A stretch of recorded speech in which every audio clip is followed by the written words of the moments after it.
Esto es Gestoras.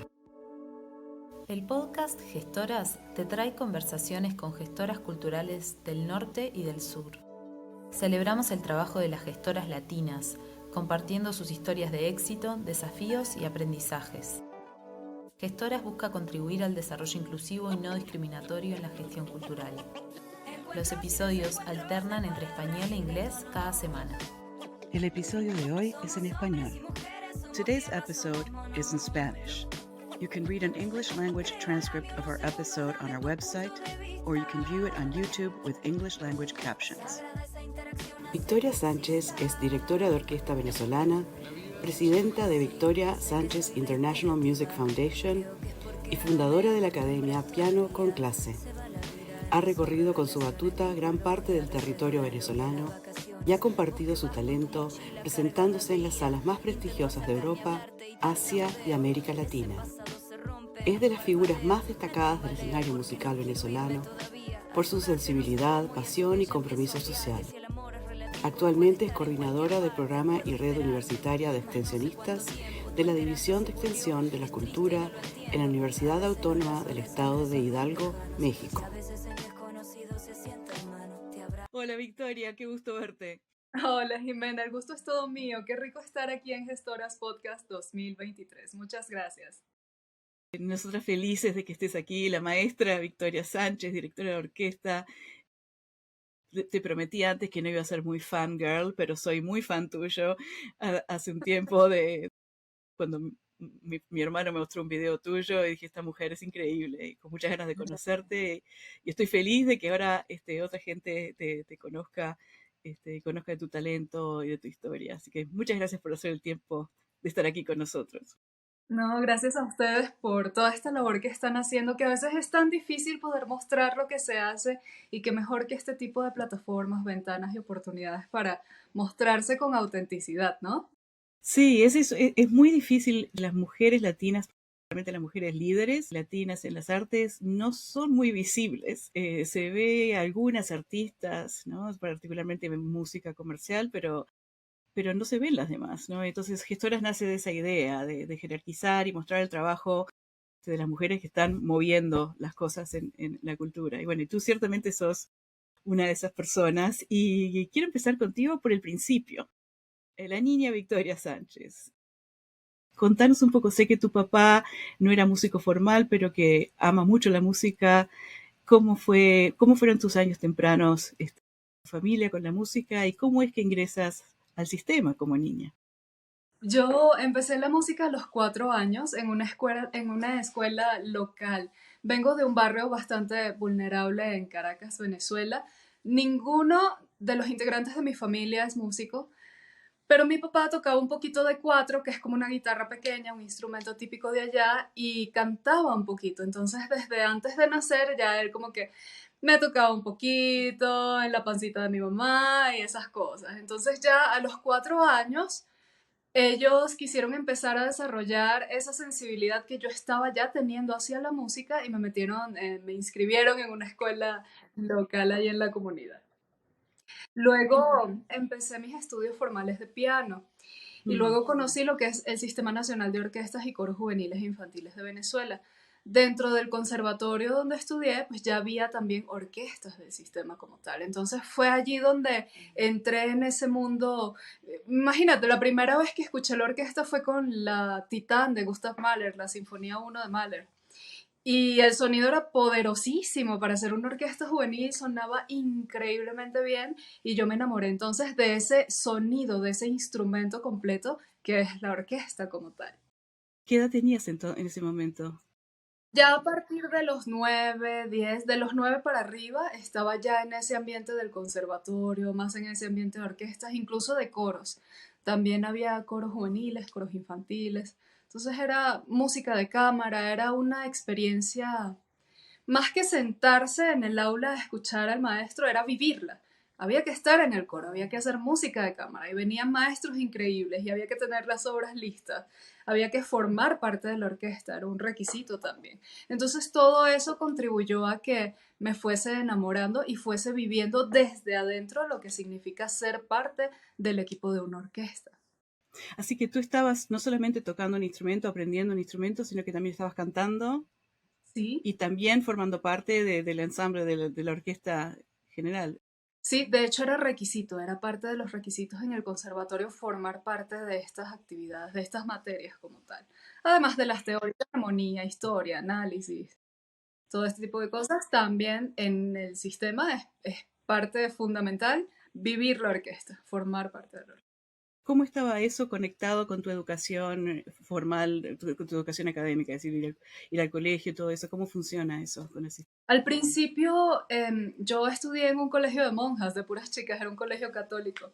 Y al principio tuve varios horarios. Hubo uno de ellos que era de 7 a 6 de la tarde, de 7 de la mañana a 6 de la tarde. Por ejemplo, cuando era así, a las 6 ya me iba a clases de música hasta las 9, ensayaba hasta las 10 y así todos los días. Cuando salía más temprano, pasaba toda la tarde en el conservatorio y así sucesivamente fueron transcurriendo los años, saqué las carreras y de hecho hay una historia muy particular porque estudié informática en la escuela técnica, que era donde estaba, pero posteriormente estudié ingeniería de telecomunicaciones y los horarios de ingeniería eran muy inestables, ¿no? No es como derecho, que es de 9 a 1 y listo, todos los días.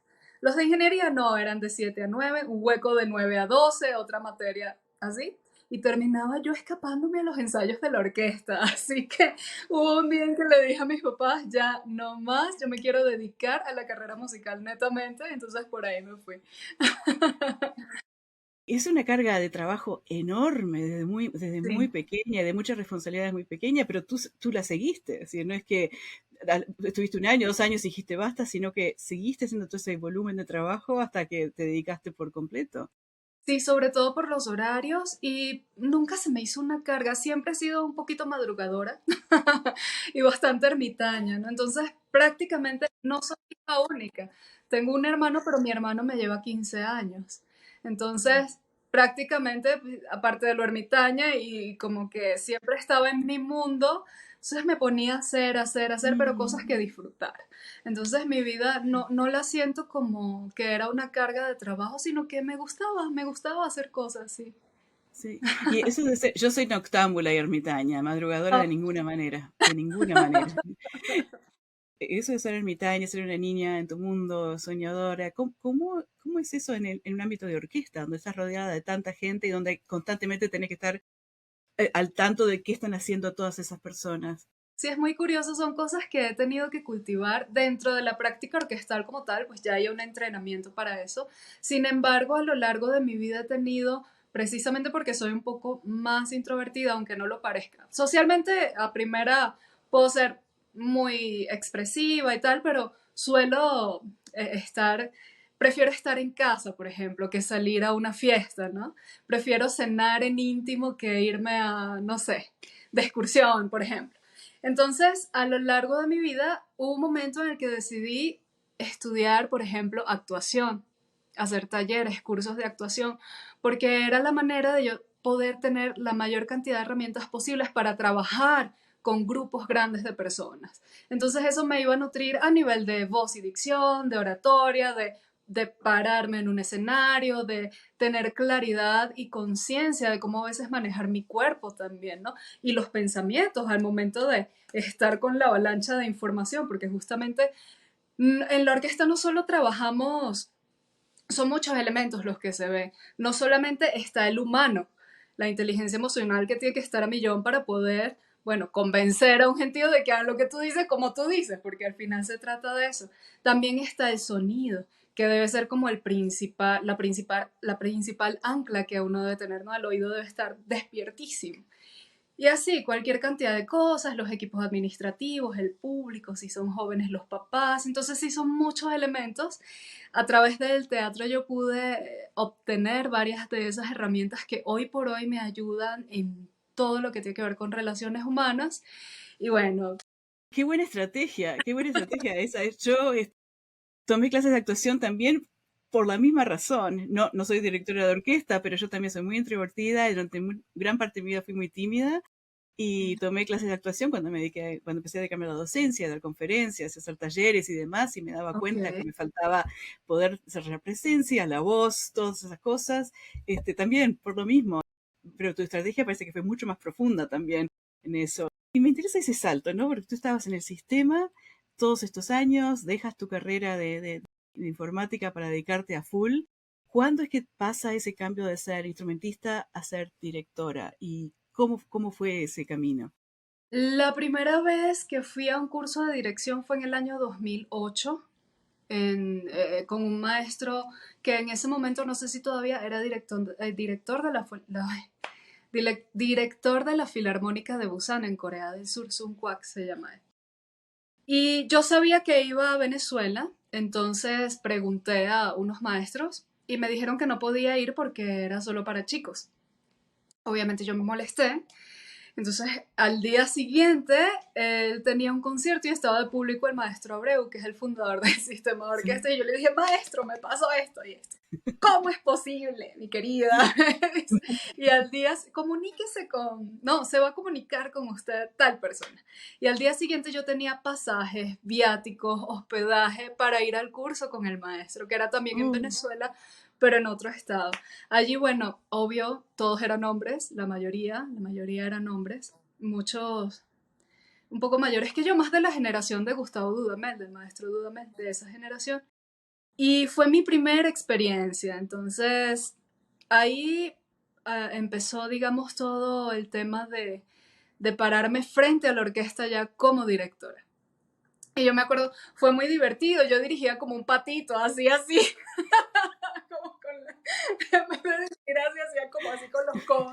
Y bueno, después cuando veo los videos me da mucha risa, siempre me da mucha risa. Y ahí comenzó ese camino.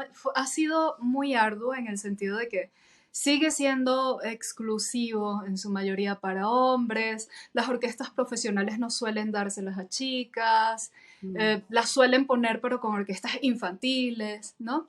Entonces sigue siendo, lamentablemente a estas alturas del siglo XXI, qué vergüenza, sigue sí. siendo un tema de conversación. Yo quisiera que ya no lo fuera, pero lamentablemente es así. Entonces hay que seguir cultivando, abriendo camino desde el corazón, no desde el resentimiento, ni desde, no sé, desde por qué tú sí, yo no, no, sino prepararse y abrir camino desde el corazón, creo que es lo más importante. Esta historia que cuentas es muchísima determinación y valentía también, ¿no? Porque hay que decir, no, esto no puede ser y quiero hacer esto y aunque sean solo chicos y yo sea ser la única que está ahí, tener la valentía de ir y afrontar y hacer tu patito de dirección. Sí. Pero eso requiere mucha valentía y también requiere de que personas que te ayuden, ¿no? Que te den ese espacio. Se ve que a ti te sucedió eso, ¿no? ¿Qué importancia han tenido los mentores, las mentoras en tu vida y qué cosas específicas han hecho que te ha hecho posible a ti el seguir avanzando en tu carrera? Pues curiosamente, hablando del desenvolvimiento histórico de lo que es la figura del director y la directora en la orquesta, mis mentores siempre han sido hombres y han sido hombres con una sensibilidad y una conciencia abierta a justamente buscar la equidad y la inclusión de la mujer en la música, ¿no? Y uno de ellos, pues, el más importante para mí, es el maestro Eduardo Marturet, que actualmente es director de la Miami Symphony Orchestra, también miembro fundador del sistema de orquestas en Venezuela. Bueno, un ser humano extraordinario. Yo comencé a trabajar con él y él me propuso ser su asistente con las principales orquestas de Venezuela. Y con los músicos siempre, por lo general, todo fluye muy lindo. En el sistema hay como una cosa linda de hermandad, pero sí había en ese momento, no sé si todavía porque ya tengo muchos años fuera, pero había un recelo desde la parte administrativa con respecto a la figura de la mujer dirigiendo la Sinfónica Simón Bolívar, por ejemplo. Es muy Claro. difícil conseguir una mujer dirigiendo la Bolívar. Es parte, no es que lo vea ni bueno ni malo, creo que son procesos de crecimiento, procesos de cambiar de conciencia, de evolucionar en todos los sentidos, ¿no? Entonces, el maestro Eduardo fue quien me guió a dirigir esas orquestas. Yo tocaba en dos juveniles que eran como las más icónicas del país, que eran la juvenil de Teresa Carreño y la juvenil de Caracas. Y bueno, eso también, ser parte de la orquesta también me ayudó a tener una visión diferente a la hora de pararme en el podio, ¿no? Ujú. Pero sí, yo creo que es necesario tener un mentor, aunque uno siempre puede ser su propio maestro, pero el tener una persona, no que te trabaje desde la consentidera, sino desde el contraste.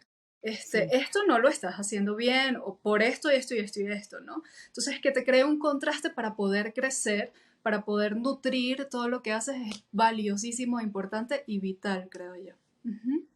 Y me parece que lo que estás diciendo es una persona que te vea, que tenga la suficiente confianza en ti como para prestar atención a lo que estás Ujú. haciendo y que tenga la honestidad, la franqueza de decírtelo, este, Por aquí no va. para poder mejorar. Por aquí no va, o eso sí va. No, y obviamente nada de eso funciona si la persona no tiene la capacidad o la voluntad de trabajo, la voluntad de cambio que tenés tú, ¿no? Y la determinación que tenés tú. O sea, alguien puede tratar de ser mentor, pero tiene que tener un buen alguien que reciba todo eso, ¿no? Sí, hay que disciplinarse sanamente y pues abrirse a que estamos en constante crecimiento, pero al final de eso se trata la vida, todos estamos en un constante aprendizaje, nunca nos sabemos todas las cosas de nada, Sí. entonces es parte esencial, ¿no? Ese seguir creciendo, cambiar de perspectiva en ciertos momentos de la vida.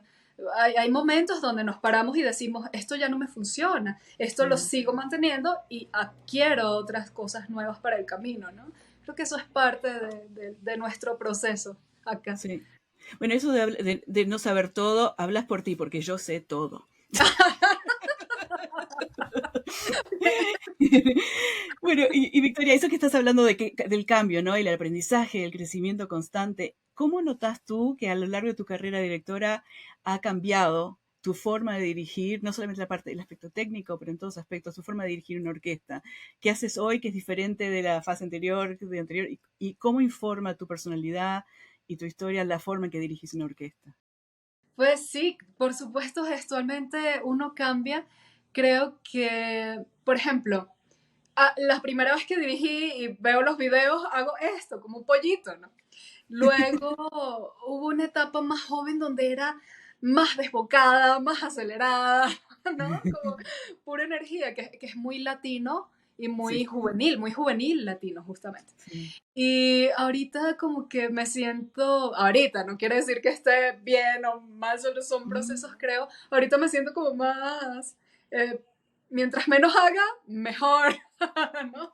Creo que pues uno va pasando por ciertos procesos a nivel gestual, a nivel de cómo internalizamos las obras y cómo queremos transmitirlas. Y también vuelvo a hacer la comparación con la vida misma, porque sí, de repente de jóvenes queremos bajar corriendo desbocados por un sitio, pero ahorita Sí. ya de repente vamos más pausados, disfrutamos más el camino, ¿no? Vemos, Mm. escuchamos, sentimos, percibimos otras cosas. Entonces, Sí. considero eso también parte de todo lo que es el proceso del camino de la vida como tal y por supuesto que se ve reflejado en la música, sí creo. Ujú. Bueno, y contame de la música. Tú también, ¿cómo ha cambiado o qué tipo de música es la que más te gusta dirigir? ¿O qué compositores en particular te gusta cuando están en el repertorio poder dirigirlos? A mí me suele gustar full orquesta, me Mm. encantan los compositores rusos, pero también hay momentos donde disfruto mucho la orquesta más clásica de un Mozart, un Beethoven un poco más temprano. Es, es difícil de precisar porque cada época, cada compositor y uno en cada etapa de la vida tiene una percepción distinta de las cosas. Entonces, Mm. en esa diferencia es donde uno se va nutriendo. A mí Mm. sí, por supuesto me encanta el sonido de full orquesta, pero también disfruto mucho ensambles más pequeños, incluso música de cámara, dúos. Es difícil para mí responder esa pregunta porque sí disfruto mucho tantas cosas y la música popular también. A mí me encanta bailar. No soy de salir mucho a fiestas, pero me gusta bailar. Mi mamá decía a mi hermano y a mí cuando éramos niñitos que lo primero que teníamos que hacer era aprender a nadar y a bailar porque no íbamos a pasar pena en ninguna fiesta. Y curiosamente ninguno de los dos es fiestero. Pero sabemos. Pobre mamá, toda preparada para que fueran de fiesteros y ustedes nada. Pero ella sí pachangosísima fiesta. Es que son las dos actividades esenciales de cualquier latino, ¿no? Saber nadar y saber bailar. Exacto. Tú hablabas de tu entrenamiento como actriz y estas diferentes clases de música. Tengo un par de cosas para preguntarte de eso. Sí. Primero, preguntarte, porque tú no solamente has dirigido obras clásicas, has dirigido de música clásica, has dirigido otras cosas. Y sé que estuviste involucrada en la producción de Chicago, del Oh, musical Chicago. sí. Contame de eso. Ha sido de las mejores experiencias de mi vida. Se hizo en Venezuela. Primero, nunca había trabajado con tantos artistas de distintas disciplinas a la vez, ¿no? Yo estaba también de directora musical asistente y fue para mí un cambio de perspectiva tremendo desde el punto de vista de cómo concibes una obra general, ¿no? Además de que todo el mundo era talentosísimo, yo me tuve también que meter en personaje. De hecho, dirigí el liguero, que era el vestuario de las asesinas, de las protagonistas, de casi todas las mujeres, porque al final también es cabaret, tipo cabaret. Entonces, fue con Big Band Jazz. Nunca había trabajado con Big Band Jazz, la Simón Bolívar Big Band Jazz, muy buena. Y bueno, fueron cantidad de experiencias nuevas, pero así como una intravenosa. Y yo dije, wow, fue como que vi la luz. Se me rompieron un montón de paradigmas que te van sembrando también sin querer inconscientemente en lo que es el ámbito de la orquesta clásica. Sí. Y me abría muchas más cosas. Ya había hecho cursos de actuación, entonces empecé a ver todo un panorama muy diferente en cuanto a los perfiles de los actores, los bailarines, los iluminadores, vestuaristas, maquilladores. No, no, no, increíble, la verdad fue. También trajo eh, mucho recelo, sobre todo en la gente de falsa moral, para mí, porque salía el liguero y tal, no sé qué. Para mí es solamente un vestuario más. Sí.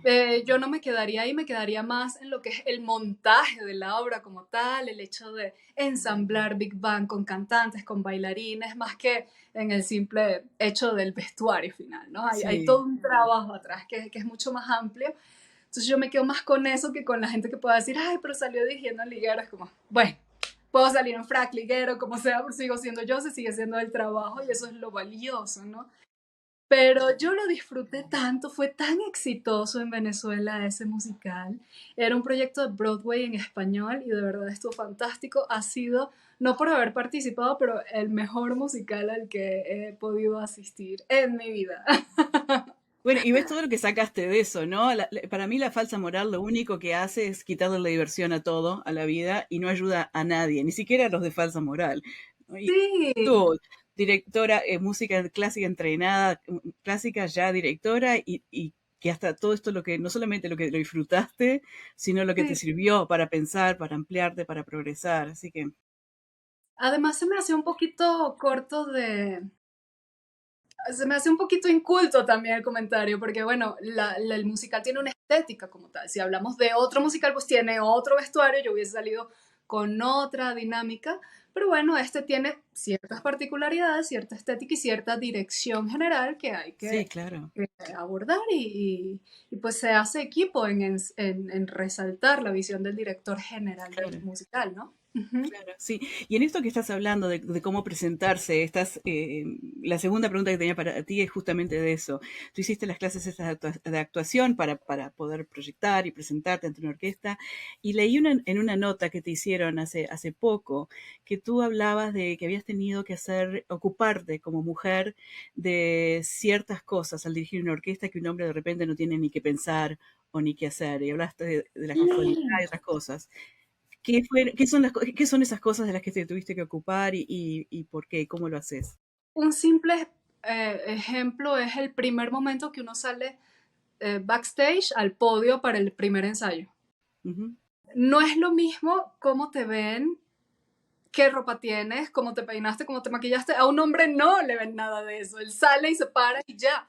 Puedes estar con la ropa toda sucia, sudado, como sea, pero jamás le hacen Mm, énfasis en esos aspectos. A la mujer sí, sí salió en tacones. Cuando uno camina en tacones, el movimiento de caderas es muy distinto a cuando camina en zapato plano. Entonces, Hay cosas que sí he tenido que trabajar y ver. A mí particularmente me gusta mucho dirigir en zapato plano, a menos que sea un caso muy específico, tipo el Chicago, que es más un performance distinto. Pero en mi carrera habitual me gusta, por ejemplo, dirigir planito, con pantalón. Hay gente que no y todavía sobre todo yo creo que tiene que ver con ese machismo que hasta las mujeres históricamente han tenido allí como inconsciente, sí ha sido a veces inconsciente, pero que yo creo que hay que romper, ¿no? El hecho de, sí, hay un caso muy particular de una pianista que me encanta, una amiguita se llama Yuya Wang. Ella sale a tocar, es una diosa tocando técnicamente impecable, una artista, bueno, de talla mundial, imagen de Rolex, una belleza de mujer. Ella sale con mini vestidos, tiene un cuerpo muy estilizado, muy linda, y sale a tocar con mini vestidos. Y cómo la han criticado a veces por redes, por medios de comunicación mundial, por sus outfits, pero sigue siendo una diosa y yo digo, ¿por qué te quedas anclado en el vestuario? Sí, Cuando sí. tienes tremenda mujer tocando como hace tiempo no tocaba un pianista de esa edad, ¿no? Entonces, sí, hay cosas que todavía siendo mujer hay que cuidar. Yo creo que hay más apertura ahorita. Ahorita uno ve distintas personalidades en la manera de vestir de una mujer en el podio.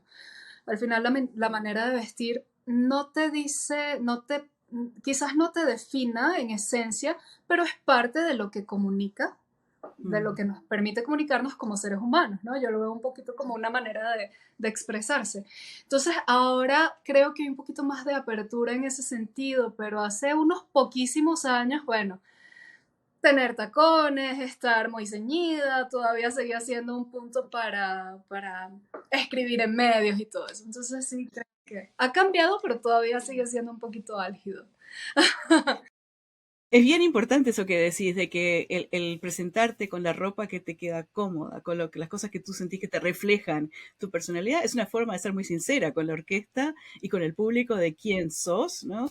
En vez de disfrazarte de director de orquesta, de lo que sea el disfraz que la gente se imagina que tendría que ser. Pero Jimena, fíjate que incluso también los esquemas de liderazgo han cambiado. Ahorita antes el director de orquesta era la figura inalcanzable, impenetrable. No me mires, estoy yo por acá arriba y ustedes ellos por abajo. Ahorita no. A niveles generales el liderazgo es mucho más empático y horizontal. En las grandes empresas, en las pequeñas empresas e incluso en las orquestas, yo también creo en esa figura más auténtica, más de compromiso de tú a tú y más de exaltar las cualidades de cada quien, ¿no? Más que decir yo Sí. estoy aquí arriba y ustedes por allá, es un equipo, porque al final tampoco la batuta suena, ¿no? O sea, empezando por ahí. Sí. Sí, y tú sos muy auténtica en la forma que te presentás. Yo he visto, no he tenido el placer de verte dirigir en persona, pero te he visto en muchos videos. Y tú tenés una forma de dirigir que es muy abierta, muy accesible, muy firme, pero se siente realmente la colaboración de todos los músicos contigo. Realmente se ve en los videos. Algún día sueño con poder verte en persona dirigiendo una orquesta. Tú tenés un estilo muy particular, no particular en el extraño, sino muy característico. Y tu sitio web, que lo vamos a colocar cuando subamos tu perfil al sitio de gestoras, tenés un estilo muy marcado, muy claro. Tu presencia online es muy marcada, es muy clara. Y me parece que yo te admiro mucho en eso, en que en vez de tratar de adaptarte a otras cosas, definiste muy claramente quién es Victoria Sánchez y qué es lo que contribuye, y aquí estoy, y este es el estilo que tenés. Y creaste una fundación. Tú también sos, no te alcanzó con todo esto. Además, sos la creadora y presidenta de la Fundación Victoria Sánchez. Contanos un poco de eso. ¿Qué es la fundación? Eso viene un poco, es inspirada por supuesto en el sistema de orquestas, tiene que ver con que yo llegué de invitada a trabajar en una universidad mexicana y bueno, a veces uno se encuentra con mucho talento, pero con liderazgos culturales a veces muy pobres o muy hacia la política mal llevada. Y yo viví situaciones en ese tenor y dije, no quiero vivir más esto, yo quiero hacer mis propios proyectos, de acuerdo a mi Mm, visión, de acuerdo a lo que llevo en mi corazón, y sumar a la gente o aliarme con la gente que también tenga esa sensibilidad, esas ganas de crecer, mm, lejos de egos mal administrados, les digo yo, que mm, sea para poner al servicio de otros, también para promover lo que haces, porque es importante, es valioso y es tu momento de vida invertido en ello, ¿no? sí. Pero que eso no se quede allí, sino que se pueda poner en función de otros. Entonces, por eso creé esta Victoria Sánchez International Music Foundation. Es Mm, inspirada en el sistema, porque como te comenté mm, antes, yo vengo de una zona muy vulnerable donde, bueno, es a veces difícil poder tener acceso a otras posibilidades como la música, ¿no? Y lo que hizo allá el maestro fue sembrar ese proyecto donde miles y miles como yo hemos tenido la posibilidad de tener otras perspectivas de vida a través del arte. El hecho mm, de vivir en un barrio y de repente tocar en el Filarmonía de Berlín es una cosa que te va a nutrir sí o sí. mm. Entonces, en la medida de lo posible, yo trato donde esté de poder sembrar y dar eso que recibí en Venezuela con el sistema. Entonces, por ahí va la fundación para hacer en la medida de lo posible esos trabajos sociales desde la autenticidad, desde el desprendimiento y desde la convicción plena de que la música puede cambiar y transformar armas, drogas y conductas violentas por un instrumento musical. Ujú. Qué belleza, Victoria. Sí, y también tú recientemente has lanzado una serie que también tiene esa, no sé qué decir ética, pero esos valores de apoyo, de dar oportunidad, de dar visibilidad, que es tu serie en Instagram. Cuéntanos un poco de eso. ¿De dónde nació esa idea? ¿De qué se trata y cómo lo estás haciendo? Precisamente yo creo que todavía en la carrera de dirección se sigue jugando a que el triunfo de uno implica el fracaso de otros. Y yo creo que es todo lo contrario. Cuando alguien triunfa, eso implica más oportunidades para hacer equipo y crecer. Ujú. Entonces, por eso nació ella, directora de orquesta. Es una serie de reelsitos de Instagram cortitos que permiten no solamente entrar en contacto con eso que te hace ser no solo directora de orquesta, sino mujer en la carrera y poder Mm, compartirlo y mostrarlo y vernos las caras, escucharnos, ¿no? Crear una comunidad donde precisamente el triunfo de una sea el triunfo de todas, ¿no? Ese darse la mano, ese apoyarse, ese saber que hay espacio para todos y hay tiempo para poder lograr todos nuestros sueños. Entonces por ahí va esa serie de Reels. Me encanta en estos días y hay historias interesantes. A veces todavía se abstienen un poquito, ¿no? No sé mm. exactamente por qué, pero hay muchas que sí quieren compartir, quieren mostrarse. En estos días me escribió una maestra, no recuerdo ahorita el país, me dice que ella ha ejercido como directora, pero le dio cáncer, tiene ya 3 operaciones Mm, es un tipo de cáncer, no sé exactamente los detalles, me dijo del cerebro. Entonces, mm.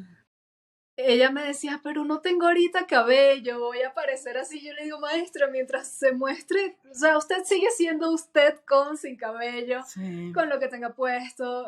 Lo importante es que de repente pueda participar, compartir su historia y saber que hay quienes valoramos y a quienes nos sirve de inspiración eso, ¿no? Y sí, todos tenemos mucho que contar, todos tenemos retos superados, lágrimas, risas que sí. compartir. Entonces yo creo que es interesante poder crear esa comunidad. A ver cómo va fluyendo, van dos. Bueno, yo los dos los vengo siguiendo y lo tengo así en las mini notificaciones de Instagram. En cuanto aparezca otro, ya estoy ahí, sí. Ok. Me da un poco de pena, lástima, tristeza escuchar pero lo entiendo completamente, que algunas mujeres todavía están un poco cautelosas, un poquito reacias a compartir sus experiencias y me recuerda lo que tú contabas de tu experiencia en Chicago con el liguero, ¿no? Tendríamos que tomar el liguero como símbolo de todas nosotras. Símbolo de resistencia. Es algo que han vivido todas, ¿no? Ese tipo de ser juzgadas y demás que, Exacto. que por supuesto afecta en lo personal, pero muchas veces también puede afectar en lo profesional. Ciertamente hay cosas que a veces a uno le lastiman o lo hacen llorar, pero al final son comentarios, opiniones de otra gente que no ha transitado el camino. Más bien hay que Claro, escuchar o si te afecta, bueno, verlo también un poco desde la compasión de, bueno, sí, cada quien está en su proceso y tiempo de crecimiento y aprendizaje. Nosotros estamos en el nuestro, seguimos avanzando y también son carreras artísticas donde mientras más te exponen, también más te critican. Así como, sí, yo creo que la mayoría de la gente es buena, consciente y quiere ser amada y amar, ¿no? All you need is love, es cierto. sí, Pero siempre hay grupitos que, bueno, todavía están trabajando ciertas cosas de resentimientos, de cualquier cantidad de traumas que de repente se pueden haber sí, vivido, que han endurecido quizás un poco el corazón y reaccionan desde algo no tan nutritivo, desde rencor, sí, odio, no sé. Pero creo que es parte de... Sí, al principio me lastimaba más todavía. Este año también me pasó una cosa así que me dejó como que, ¿cómo es posible? Pero es parte de, ¿no? De ese crecer. También sí, es parte de uno, o sea, es parte del crecimiento interno, cómo reaccionamos a esas sí, situaciones. Es interesante también. Todo un sí, crecimiento por sí. todos lados.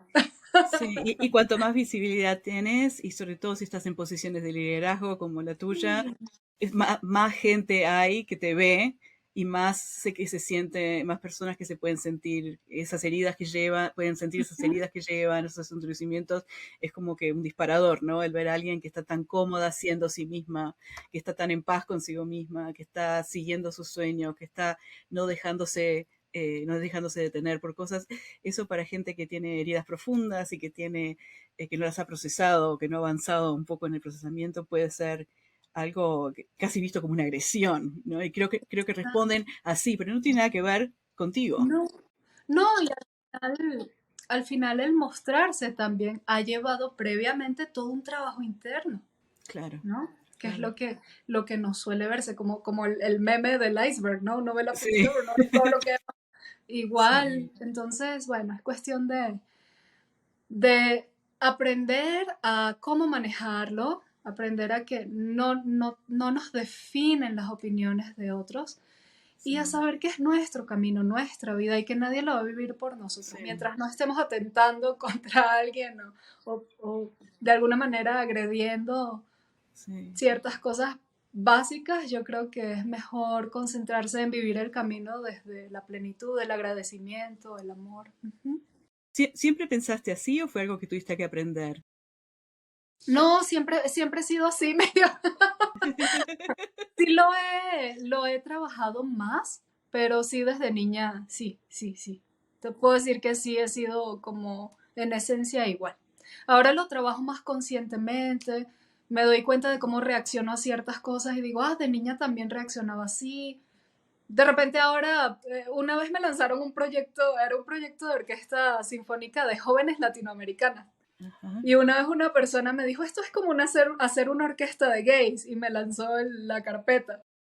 Y a mí me afectó mucho, en ese momento yo lloré por días, de repente ahorita le digo cuatro cosas y, o sea, ubícate, ¿no?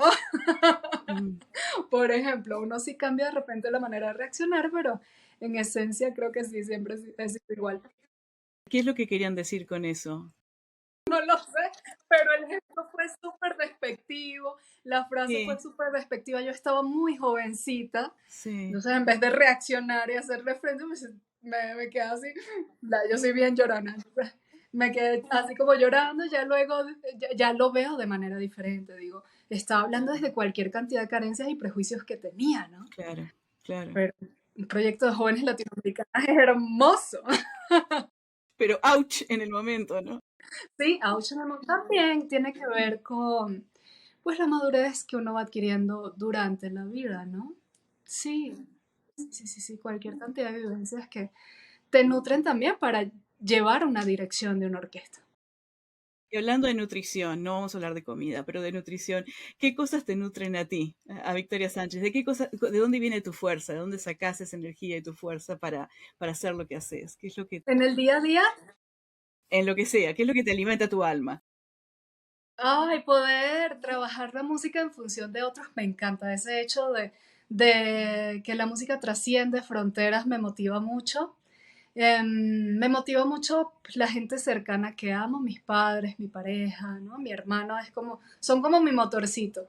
Mm, Pero yo creo que más allá de los vínculos familiares, creo que es una creencia sólida en que la música puede transformar el mundo entero si se trabaja conscientemente y con estructura. Pues está el ejemplo del sistema, no puedo dejar de decirlo, ¿no? Comenzó con 13 personas y ya tiene más de 1 millón de niños y jóvenes que son parte de ese crecimiento a través de la práctica colectiva de la música. Yo creo que eso es lo que más me motiva y también no creo que soy Victoria, la directora de orquesta. O sea, dirigir orquestas es algo que me gusta y crecí en ese contexto, pero no es todo lo que soy. Creo que es parte de lo que soy. Entonces me gusta diseñar, me gusta ir al bosque, a la playa, me encanta comer, me encanta pasar tiempo de calidad en casa. Ese tipo de cosas creo que son importantes y valiosas seguirlas cultivando. Me gusta estar aprendiendo siempre algo nuevo. Sí, tener algo, no dejar que tu carrera defina tu identidad, sino que tu identidad No, va mucho más allá de eso. sí, y siempre, siempre poner algo de lo que hagas al servicio de otro también creo que es parte de lo que yo considero felicidad, que bueno, felicidad y éxito son conceptos muy personales, pero yo sí creo que trabajar la música, todos los demás aspectos de mi vida y poner algo de lo que soy en función de otros me da felicidad. Ujú. ¿Qué es éxito para ti? Para mí el éxito es poder superar los retos que se te presentan, sentirte pleno, es poder estar al servicio del otro, es mantenerte en gratitud por todo lo que te rodea, es eso, el camino de la felicidad, el camino del éxito, el camino de la victoria. Bueno, y vamos a ver, pensando para atrás, ¿no? En esa pequeña victoria, esa victoria de poquitos años, que está por entrar al sistema, que le gusta mucho la música, que canta todo el día y baila todo el día. Si te la encontraras hoy, la victoria de hoy, ¿qué le dirías a esa niña que está recién empezando a dar esos pasitos en su educación musical?